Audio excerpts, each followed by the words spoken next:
Keep on the sunny side, always on the sunny side. Keep on the sunny side of life. It will help us every day, it will brighten all the way. If you keep on the sunny side of life.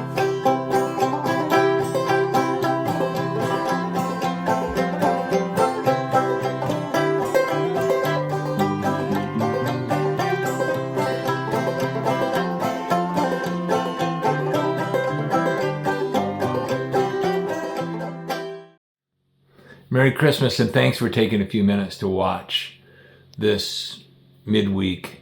Not really midweek, more toward the end of the week. But I want to talk to you about this idea about Christmas. What does it really mean?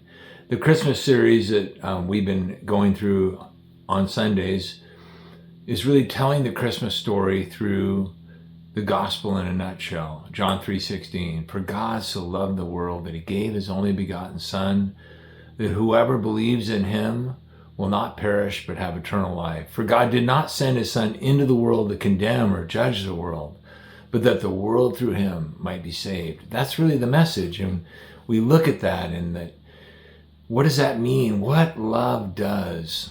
This is a chance and a time of year where we can really demonstrate what love does as followers of Jesus.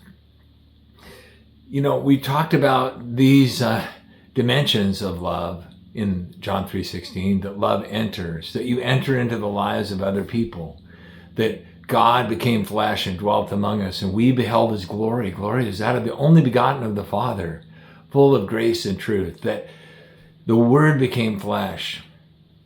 In the beginning was the Word, but the Word became flesh. That was Jesus, came into the world.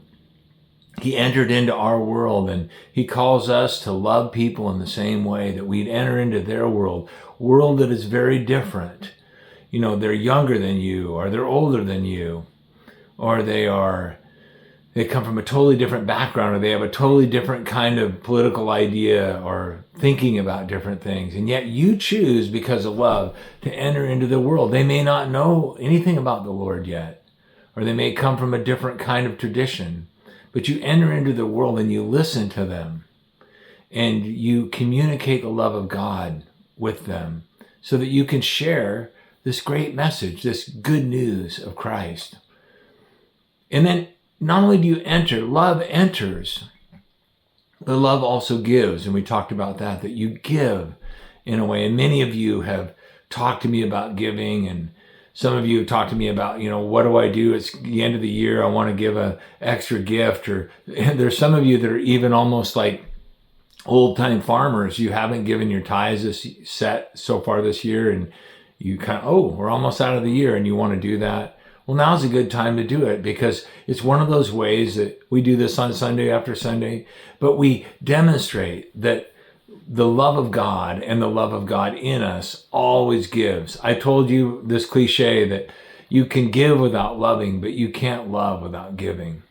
So this is very important. And so I want to encourage you to give to the Lord and to give to those things that God has put together. And we do this together. And one of the reasons why we come to the end of the year and we bring it all kind of into the storehouse is because we can do so much more together than we can do apart. And so there's lots of ways you can do that. I know that many of you know that you can go to our website and you can give directly, or you can set up giving. And by the way, when you do give, it makes it possible for these videos and for other things, all these ministries that we're doing, we can do those because of the resources that are there. And so thank you so much for that. But sometimes we wonder, why does it seem so hard to love people? Why does it seem to be so frightening and maybe even painful to love people? And you might even ask yourself, well, maybe I'm doing it wrong, or maybe you're doing it right. This Sunday, we're going to talk about what that means. For God so loved the world, he gave his only begotten Son, and that sometimes that giving, sometimes that loving, it can be hard. And part of what we have to begin to do is have realistic expectations. And so we're going to talk about that once you begin to get free of those expectations, like we talked about on Sunday when we give that kind of scorekeeping, and once we get free of the fact that we might get hurt, which is almost certain, then we can really have great joy. We can get free of kind of this low-grade persecution complex many people have. And we can accept the fact this is part of what it means to really follow Jesus. We don't sign up. We don't try and bring it on purpose.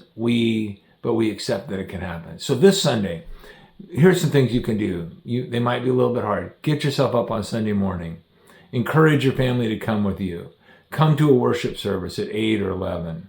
And then go a little bit further. Come to breakfast and go to that breakfast class. Learn to practice giving in a unique way. Invite some people. All of these things might be things that are a little bit hard for you. It's okay. It's okay for you to have to stretch a little bit. And then let's gather together this coming Sunday. You may not go to TFBC. That may not be the church you're committed to. So go to your own home church. But if you are a member of First Baptist Church, or this is your church, what you call your church, then you do not forsake assembling yourself. Even if you got a headache, or you're not feeling good, or you're tired, or your kids had something else going on, you just make it a priority. Because you know what? Sometimes the things that are really hard, the things that are hard that we do for love, are the things that end up mattering most. I'm looking forward to seeing you. I can't wait to see you. There's a lot coming up with Christmas. We'll talk more about it, but I want to see your face this week. God bless you.